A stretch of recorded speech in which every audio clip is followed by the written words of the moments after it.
Welcome to Boneheaded Boaters. It's the wintertime in the Pacific Northwest.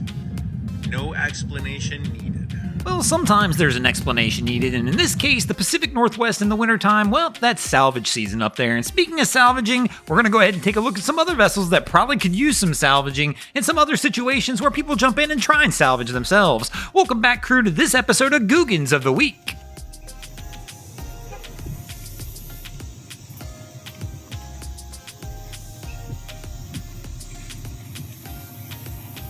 Here in this situation, our guy winds up salvaging somebody out of the water. Here you'll see the vessel's turned upside down as he approaches, but there's somebody laying on top of the vessel who's been hanging out here waiting for somebody to hopefully rescue them since the vessel did capsize.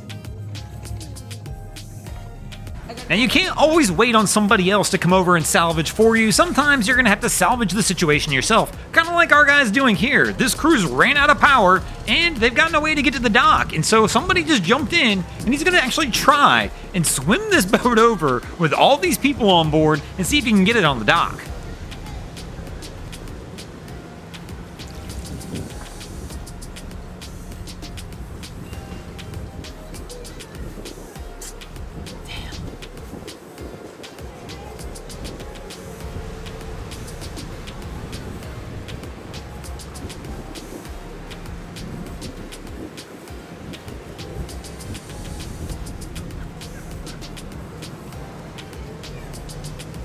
This crew's gonna try and salvage this boat before it runs wild and hits something. The person who was on board fell off. Now they're trying to get somebody back on.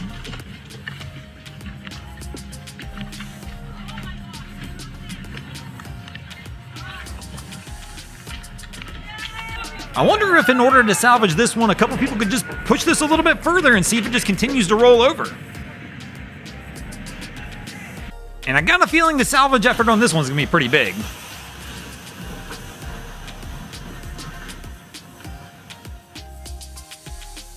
I mean, for sure, not every salvage job is going to be the same. Obviously, the bigger the boat, sometimes the bigger the salvage. And other times, even if it's a big boat, it might be a light salvage depending on the damage they cause.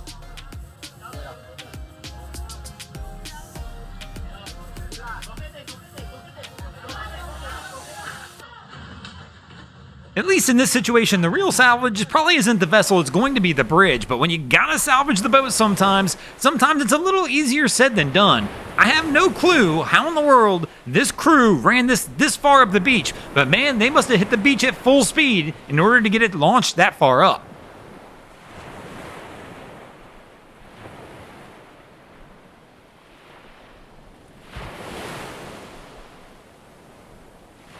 Thanks for watching, crew. I hope you enjoyed this episode of Googans of the Week. If you ever see anything crazy happening out in your waterways, be sure to hit us up on Facebook or Instagram and let us know when you might see your stories over here. Just like Keith Howcraft, Juan Alvarez, S.A. Triad Seaman, and Josh Williams did this week. And if you guys haven't already, go ahead and drop an anchor on the subscribe button here.